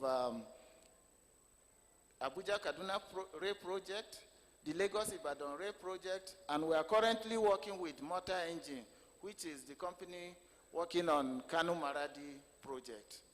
Well, I'm going to give you some layers that you understand so that you understand how broad our responsibility is. We are responsible for preventing fire through what? Engineering, education, and enforcement. Why do I say these three things? Because in order to handle fire, which is basically a science, you need engineering approach. And it is through this engineering approach and education of the masses and stakeholders that you get things done. So our efforts are centered on prevention, having alarm and detection system in places, whether it's in the train or is in the train station or in the freight yards. After you have this, you have to design means of evacuation out of any hazardous spaces. After this, you have what is called early fire suppression. That is why you have automatic fire suppression in your stations and all that. Then you have structural protection, compartmentalization to limit fire spread from one space into another. Unfortunately, if you do your pre-design well, you do your design well, you do your construction well, you do your installation well, somebody must inspect it from time to time because everything that is of human origin deteriorates with time. Second law of thermodynamics.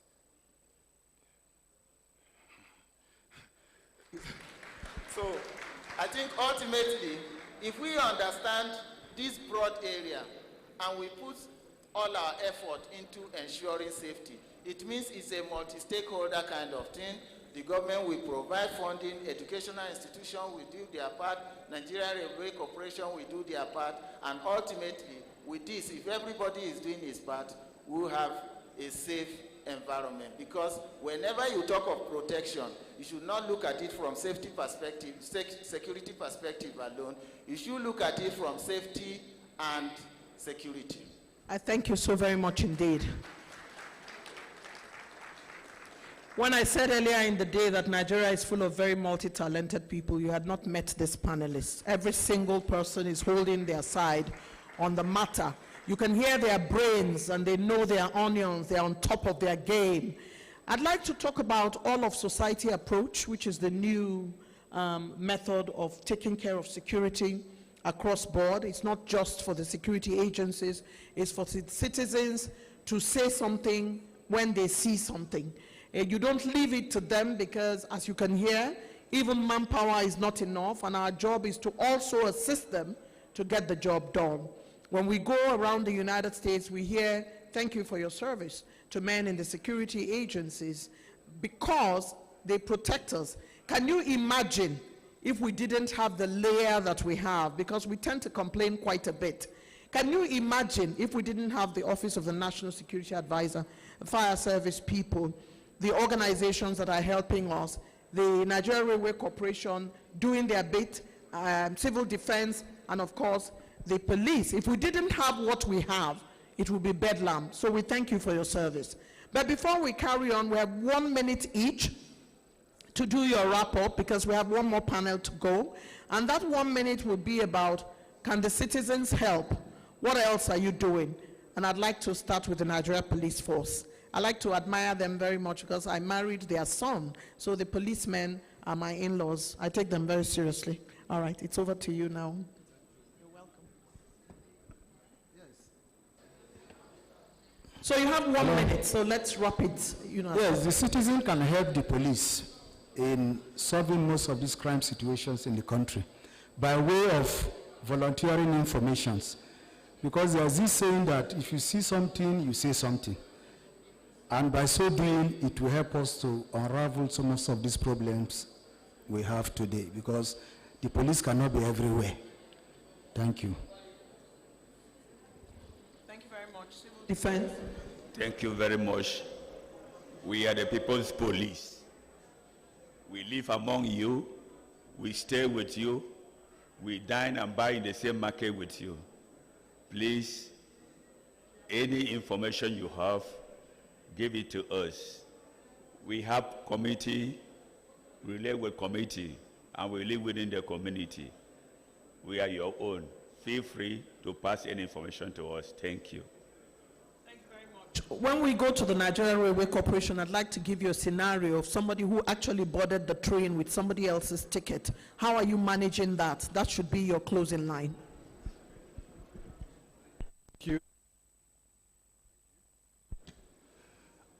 Let me start by saying that the community where we have our rail tracks are of immense support to us. And yes, everybody has a role to play. What have we done as Nigerian Railway Corporation? Today, the hunters we have along our corridors, the vigilantes that we also have are all people within that corridor. Recent arrests that we're able to make today are because of these people. So it means that these people are working with NRC to see that we bring to the lowest numbers these cases of vandalization and theft. So yes, they have a big role to play. Now the issue of the tickets, what have we done? Again, you know that on our standard gauge, all the 3 standard gauge are we go online tickets. Now because we go online tickets, there's a limit to which the number of tickets that each person can buy. 4, for example. Now we realize that some people, without your NIN, you cannot have more than 4. With one person's NIN, you can have about 4 tickets. So we now found that some people have developed a habit of getting more NINs. So for example, I can have NINs of about 5 different people. So with that, I can get 4 times 5 tickets. But we are not relenting. What are we doing? The email addresses sometimes give them up, because the one person that has access to this number of NINs sometimes use one email address. So with that, we're able to track them, and when we track them, we hand them over to the police. That is happening. This morning, we also had a case of people who are cloning our tickets. We're able to detect that. And how are we able to detect that? By deploying technology. I won't say how now, because if I say it, some smart people around here will now find a way of beating that. But yes, we are on top of it. We are looking at all of these possibilities. It is happening. We will not say it is not happening. But I can tell you that some of the arrests that we make are coming from people within these communities, not directly our staff. I won't say our staff are not involved. There are some few bad elements that are involved. When we apprehend them, they are being penalized. Again, as an organization, considering safety and security of our people, we know that if the passengers don't feel secured boarding our trains, then we'll lose patronage. So what do we do? How do we build their confidence? When you go to our train stations today, like the Advonics man had said, you will see the baggage scanners, you will see the walk-through scanners, you will see the handheld scanners. And I tell you that with the help of these baggage scanners and handheld scanners, we've been able to detect people carrying guns, and I mean guns and even machetes in their bags. We've been able to detect that and take that off. Again, on the issue of safety audit of our corridor, that's one of the things we are doing. We've done that before in the past in 2018 with the Office of the National Security Advisor. We've gone through all the states where we have our trains. We did that comprehensively. There's a comprehensive report to that effect. Again, lately, we've been partnering with the Office of the ONSA. We have had meetings with them, the police and all others. We are not resting because we know that when people don't feel secure to board our trains, we'll lose patronage and will no longer exist. The Nigerian Railway Corporation is working around the clock to get the job done. I'd like to come to you next, the Advonics Group, providing scanners and technology to ensure that the Nigerian railway system is secure. Talk us through your last words. Basically, just to add to what he said, besides the security in scanning baggages and individuals, some of the things we are working on right now towards the future is helping the Railway Corporation in managing their rail line processes. These are new ways right now that are trying to adopt from other countries whereby the rail tracks are secured enough to detect certain things in the future. Those things are gradually being deployed and we are working on it to help secure the rail line besides the passengers and their baggages. So that's the new area we are working on. Thank you very much. Very much. Let's go to fire service. Your final words. Good evening once more. On a final note, it is a bit broad, but basically you can take this home. When you want to do something that is as technical as fire, you must understand there are regulations guarding that industry. And because there are regulations, there will be willful compliance. And how do you get willful compliance? Get yourself educated. Basic economics from O-level says buyers beware. Because if you are not aware, you will bring hazard into your house, and it's the hazard that will kill you. Nature does not forgive. So ultimately, everybody should understand that because nature does not forgive, you cannot go and ask fire to forgive. So you just must behave appropriately. And you cannot behave appropriately without the right education. There are different levels. If you are a technical person, the level of fire education you need is different from if you are an operator. If you are an operator, you have a lower one, and ultimately, if you are just a user, you have a different level. So as an individual, you do your risk assessment, you know where you stand in this spectrum, and act accordingly. Have the right education commensurate with your level, have enough understanding of the enforcement aspect, and have an understanding of the fact that some of these things are beyond your control. You have to revert to engineering, you have to revert to the right people, because if fire is at its incipient stage, all of us here can handle it. Once it grows at a certain level, you must call a firefighter. Never allow it to get to that level. Thank you very much. Thank you very much indeed. And finally, we come to the AVM.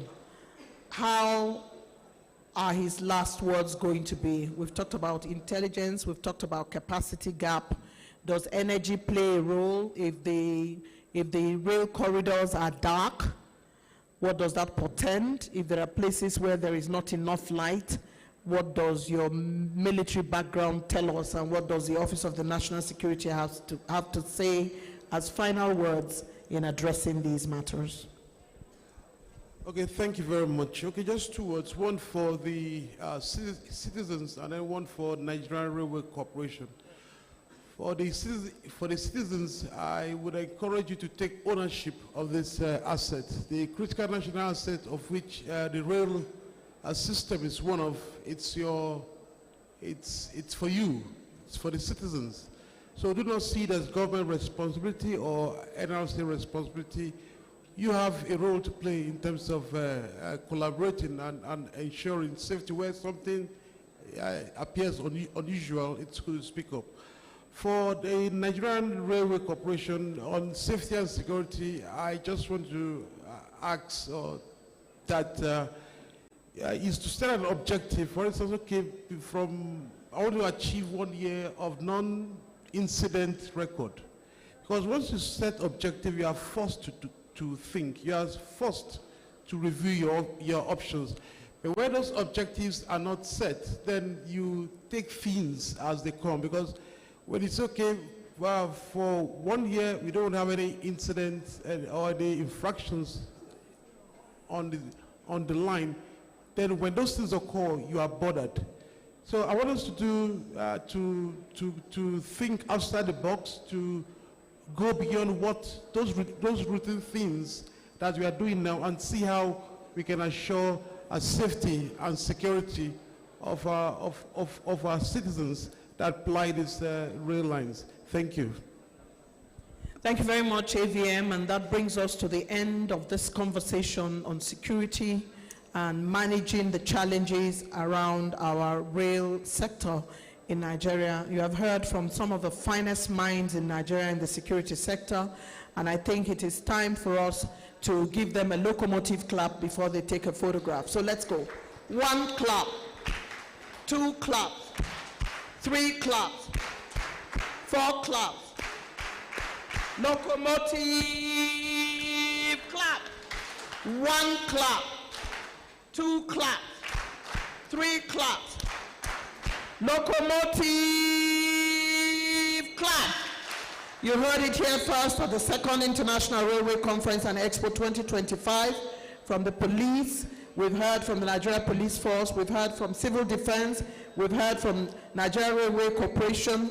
We've heard from a company that is busy helping with scanners, the Advonix Group. We've heard from the Fire Service. And of course, we've heard from our lead speaker, the Office of the National Security Advisor, who has been represented by an Air Vice Marshal of note. We thank you, AVM Ifyom, for joining us. It's time for us to take the picture. Nobody hired me for moderator, but this is a good job. Let's go.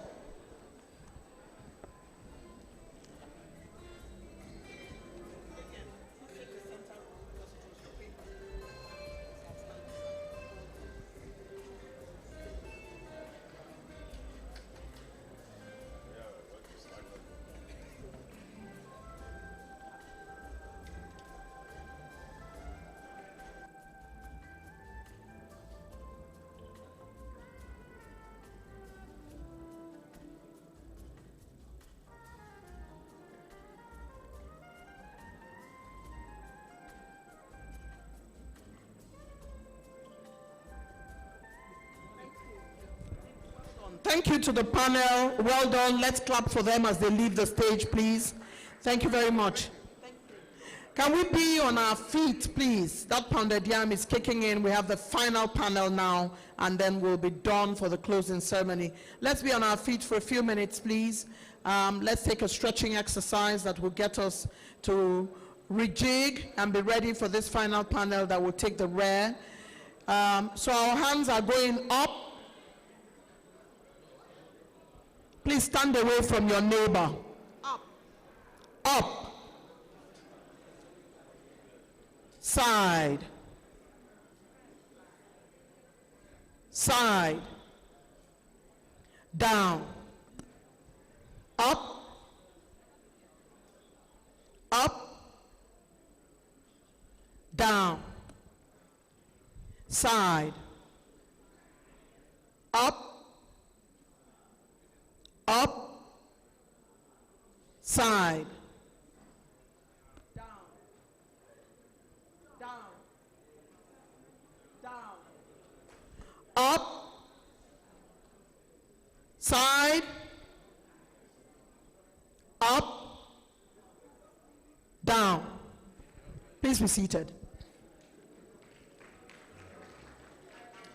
And here we go with our final panel discussing high-speed railways, unlocking Africa's connectivity and competitiveness, a call for investment.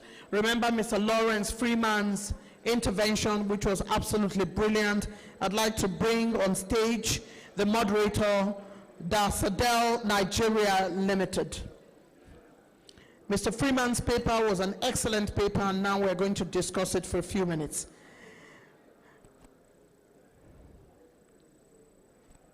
I'd like De-Sadel to please come up on stage. The Federal University of Transportation, Daura. Is Professor here? I still saw him a few minutes ago. All right. ECOWAS Bank of Investment and Development, are they here? ECOWAS Bank of Investment and Development, World Bank Group, the Presidential Enabling Business Environment Council, the Islamic Development Bank, Nigerian Export-Import Bank, Nexim, and Dr. Tayo Kayode, who would make his way in a short while. He was a moderator yesterday, and quite an experimental one, who did an incredible job at moderating that session yesterday and managing his time pretty well. Would like Dr. Kayode to come up on stage.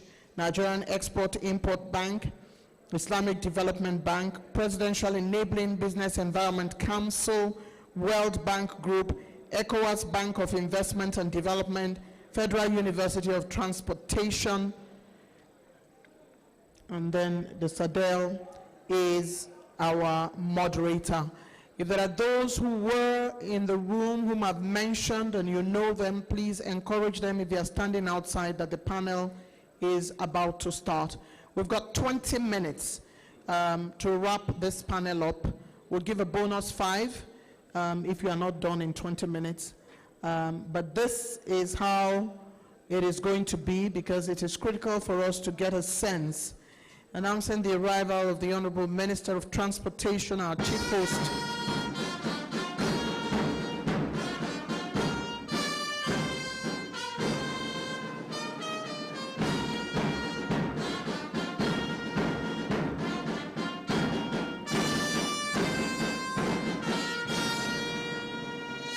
The very distinguished Senator Alkali, who has gathered us together to help us discuss rail across Africa and bringing in stakeholders from all over the world for this second International Railway Conference and Expo 2025.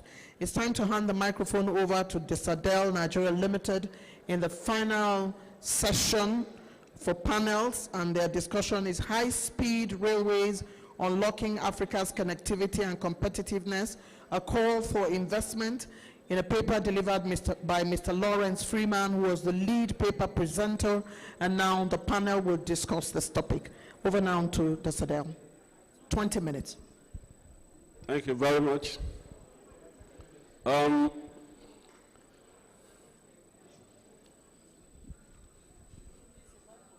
Yes. VC Federal University of Transportation, you are to be on this panel.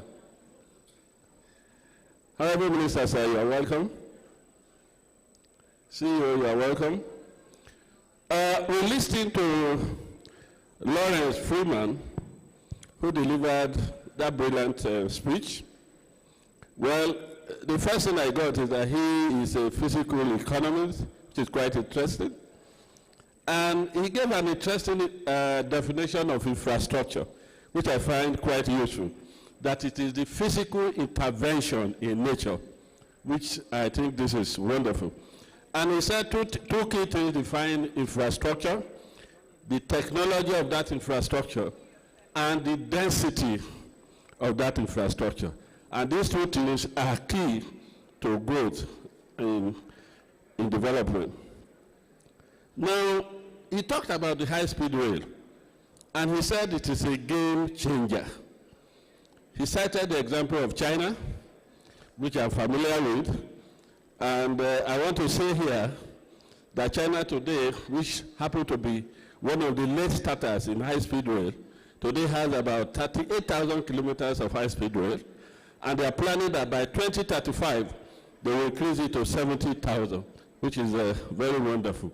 He looked at the rail density in Nigeria. I don't always like to quote that as a transport expert, but there is about 4.1 kilometers per square kilometer, which is very low compared to the world average of 23. Now, he also said his advice is that there is a need for strategic planning. I always ask myself whether there is a difference between strategic planning and strategic management. And my answer is very simple. One is for academics, one is for the businessman. But they are the same. And in strategic planning, what are you doing? You are looking at the future. You are asking, where are you? Where are we today in rail transport in Nigeria? Where do we want to go? How do we get there? How do we even know we have reached there? These are key strategic management questions. But he said two things. That the human mind is the basis of all these things we are doing. And two key things are involved. Innovation. He said innovation. Please hold it for a second. I can hear some murmurs in the back. The Honorable Minister is in situ. Our international delegates are in situ. Our speaker is on his feet. Can we keep the noise level down? Thank you. Thank you very much. He said innovation is very key. And he therefore asked, what does Nigeria have today? Over 200 million people. And that shows that Nigeria as a country has the capacity for a successful high-speed rail. Then he said Nigeria has a very youthful population. And the youthful population has something, that is creativity. Well, it is generally said even in academics that for innovation, for creativity, you can innovate. If you cannot, you can buy. And far more aggressively, you can steal. And so, ladies and gentlemen, this is what we will be discussing today. Well, I see this as the icing of the cake, which is the high-speed rail. That is one of the reasons why we are here. And so, we'll be looking at that. And so, the panelists, you will introduce yourself, then I will ask the basic questions. But for me, I want to be, finally, before I hand it over, he talked about the railways having very important role in our society.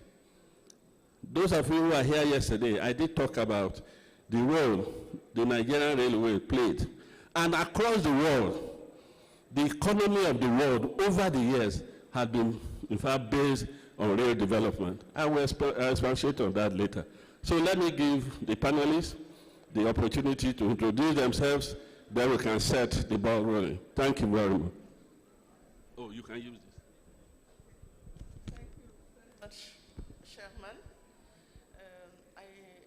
My name is Madam Maimuna Sidibe. I am from the ECOWAS Bank for Investment and Development. I am head of Infrastructure Division at the Department of Public Sector. So the ECOWAS Bank is based in Lomé, and as you know, the ECOWAS Commission is based in Abuja, and the ECOWAS Commission is in charge of the politics of the ECOWAS institution. So we as EBIT, we are the financial arm of the ECOWAS Commission. So our main role is to finance national and regional integration project and program for our members' countries. And I have been requested by the Minister of Transportation to talk about the bank, how we can accompany the country in the financing of the project. I have to say that already we are financing the Kano Maradi railway project We approved the projects quite 5 months ago, and we start doing our disbursement for this project. And recently, we approved also our contribution to the Lagos-Calabar Road Highway, Coastal Highway project of Nigeria. As you know, Nigeria is one of the biggest contributors of ABID, and we are keen to contribute to all your projects. And we are also starting to finance some states like Niger State, Taraban, some project for Boshi State, yes, Boshi State. This is the project I just talked about is related to our public window. So regarding our private window, and move forward to the next level.